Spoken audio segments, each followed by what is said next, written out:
السلام علیکم ورحمۃ اللہ وبرکاتہ۔ رب اشرح لی صدری ویسر لی امری واحلل عقدۃ من لسانی یفقهوا قولی۔ اللہم فقہنا فی الدین، اللہم انی اسألک علما نافعا وعملا متقبلا ورزقا طیبا۔ سورہ انشقاق مکی صورت ہے یہ، اور یہ ان صورتوں میں سے ہے جس کے بارے میں آپ صلی اللہ علیہ وآلہ وسلم نے فرمایا کہ جو قیامت کو دیکھنا چاہے وہ ان 3 صورتوں میں سے ایک سورہ انشقاق ہے۔ ہم التکویر اور انفطار تو پہلے پڑھ چکے ہیں، بہت مختصر سی صورت ہے یہ۔ بسم اللہ الرحمن الرحیم۔ اذا السماء انشقت، جب آسمان پھٹ جائے گا۔ اچھا، یہ بنا سورہ التکویر اور سورہ انفطار کی طرح ہی شروع ہو رہی ہے۔ اس میں سب سے پہلے آسمان کی بات کی گئی کہ ہم دیکھتے ہیں نا کہ آسمان کی بات بار بار آ رہی ہے، اتنی فریکوینسی سے آ رہی ہے، تو اسی کا ذکر کیوں کیا جا رہا ہے؟ اس لیے کہ آسمان بھی نا چھت کی طرح ہے۔ ہمارے گھر کی چھت اگر ذرا سا کریک ہونے لگے یا آواز آئے یا ہمیں تھوڑا سا بھی خطرہ محسوس ہو کہ چھت گر جائے گی ابھی، تو انسان کیا کرے گا پھر؟ سب سے پہلے وہ کس طرح گھر سے بھاگتا ہے نا، دوڑ لگائے گا نا۔ اور اتنا بڑا آسمان جو چھت کی طرح ہے، اگر وہ کریک ہونا شروع ہو جائے، شق کہتے ہیں کریک ہونا، تو جب یہ کریک ہونا پھٹنا شروع ہو جائے گا، اس وقت انسان کدھر پناہ پائے گا، کدھر جائے گا؟ تو جگہ ہی کوئی نہیں چھپنے کی۔ اس آسمان سے نکل کر کہاں جائے گا انسان؟ کہاں؟ ہم تو باہر نکل ہی نہیں سکتے اس میں سے۔ اس وقت لوگوں کا عالم کیا ہوگا؟ اور میں نے آپ کو بتایا تھا نا کہ جب اذا آ جائے تو اس کا مطلب جب ایسے ہوگا تب کیا ہوگا۔ وَأَذِنَتْ لِرَبِّهَا وَحُقَّتْ، یہ بہت ڈیفرنٹ سی بات ادھر آئی ہے۔ کان لگائے ہوئے ہیں اپنے رب کے حکم کے، اور اس کے لائق بھی یہی ہے۔ کیا مطلب اس کا؟ آسمان جو ہے نا وہ کان لگائے ہوئے ہیں اپنے رب کے حکم کے۔ کیا حکم؟ کہ کب اللہ تعالیٰ کا حکم آئے کہ پھٹ جاؤ تو میں پھٹ جاؤں۔ سوچیں ذرا اس بات کو، جب سے آسمان بنا ہے اسی انتظار میں ہے کہ کب حکم آئے۔ لگتا ہے جیسے بنا ہی اسی کے لیے ہے کہ کب حکم آئے اور وہ اس کو پورا کر دے۔ انسان کو کہا گیا تم تو سنتے نہیں ہو۔ دیکھیں، اذینت کا جو لفظ آیا ہے نا، کان لگا کر سننا۔ اب میں کہوں کہ میں نے کان لگا کر یہ بات سنی، تو اس میں کیا ہوتا ہے کہ میں نے اس کو غور سے سنا بھی، اور پھر میں نے اس کو انڈرسٹینڈ بھی کیا، اس پر عمل بھی کرنا چاہتی ہوں۔ ایک ہوتا ہے بات سننا، بے دہانی سے سن بھی لیا، جو پھر یاد بھی نہیں رہتا کہ کیا سنا تھا۔ تو یہ آسمان کان لگائے ہوئے ہے، کتنا اٹینٹیو ہے۔ اللہ اکبر! دیکھیے گا آج ذرا آسمان کو اپنی کھڑکی سے باہر، اور سوچیے گا پھر اس آیت کو۔ اور حقت کا جو معنی ہے نا، کہ اسے کرنا بھی یہی چاہیے، لائق ہے یہ اس کے، کہ ابن عباس فرماتے ہیں کہ اللہ تعالیٰ کا حق ہے یہ کہ آسمان اللہ تعالیٰ کو سنے، اور کان بھی کس چیز پر لگائے ہوئے ہیں کہ کب اللہ تعالیٰ کا حکم آئے اور میں ٹکڑے ٹکڑے ہو جاؤں۔ وَإِذَا الْأَرْضُ مُدَّتْ، اور جب زمین پھیلا دی جائے گی، مطلب فلیٹ کر دی جائے گی، اس کو ایسے کھینچا جائے گا کہ نہ اس پر پہاڑ، نہ ندی نالے، نہ دریا، کچھ بھی نہیں رہے گا، روٹی کی طرح بالکل فلیٹ ہو جائے گی۔ وَأَلْقَتْ مَا فِيهَا وَتَخَلَّتْ، اور وہ ڈال دے گی جو اس میں ہے، زمین الٹا دے گی، جو کچھ بھی اس میں ہے نا اگل دے گی، جیسے الٹی کر دے گی۔ کیا کیا ہے اس میں؟ مردے ہیں، آدم علیہ السلام سے لے کر ابھی تک کتنے ہی جانور کی باڈیز اس میں ہیں، انسانوں سے پہلے جو مخلوق تھی، جو بھی چیزیں تھیں، سب اس کے اندر ہیں۔ پھر معدنیات، منرلز، ہیرے جواہرات، زمین سب کو الٹ دے گی۔ اس وقت انسان کا سوچیں حال کیا ہوگا، کیا سوچے گا اس وقت انسان کہ سب بیکار ہے۔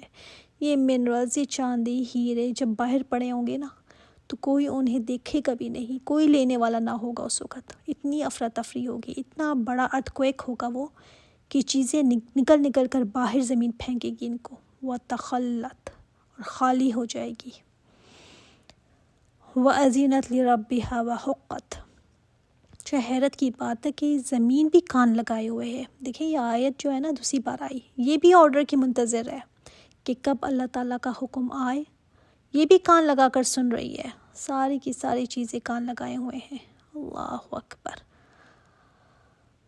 لیکن ہمارے کان تو بند ہیں۔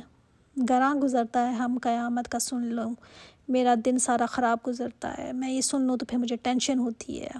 یہ زمین جو ہے ایسے ہچکولے کھائے گی کہ بندہ کہے گا کدھر بھاگوں آج میں۔ یا ایھا الانسان انک کادح الی ربک کدحا فملاقی۔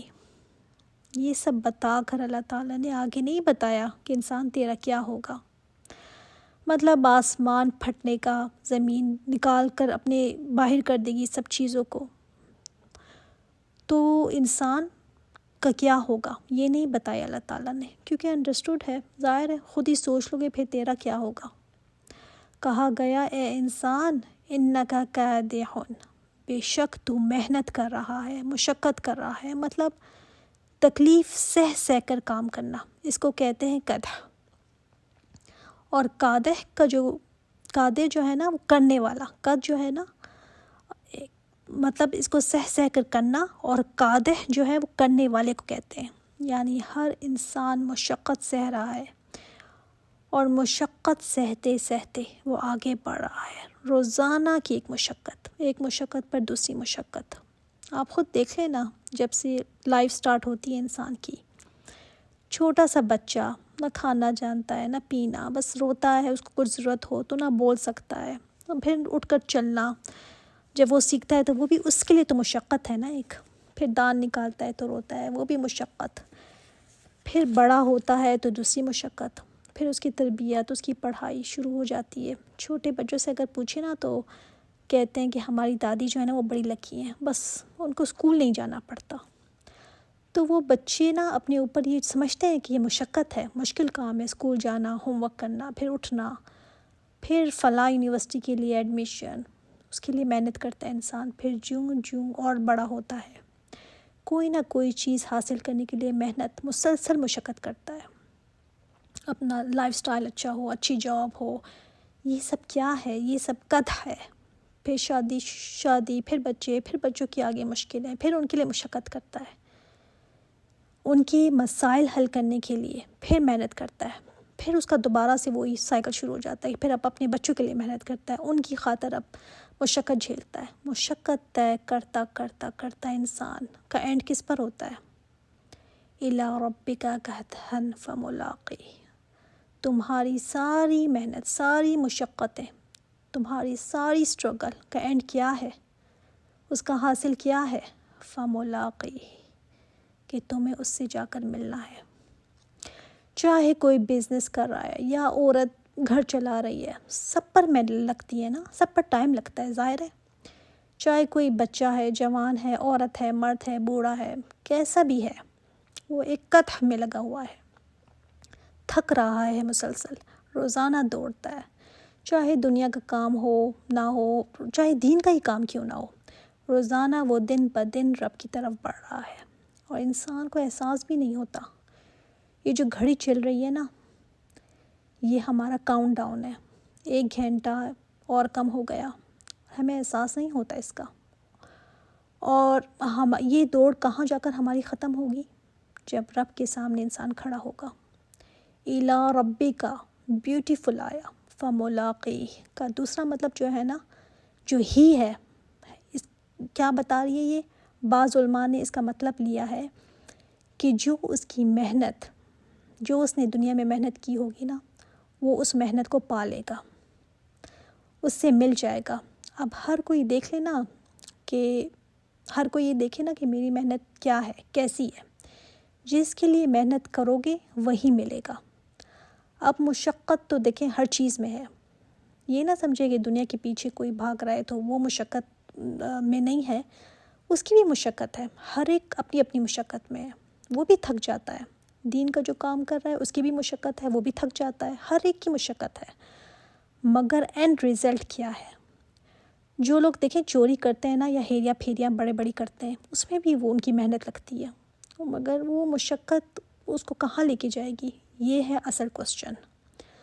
تو اللہ تعالیٰ نے بتایا کہ جہاں کی بھی تم دوڑ لگاؤ گے، جس ڈائریکشن میں جانا چاہتے ہو جاؤ، واپس کہاں آنا ہے تمہیں؟ واپس تو میرے پاس ہی آؤ گے۔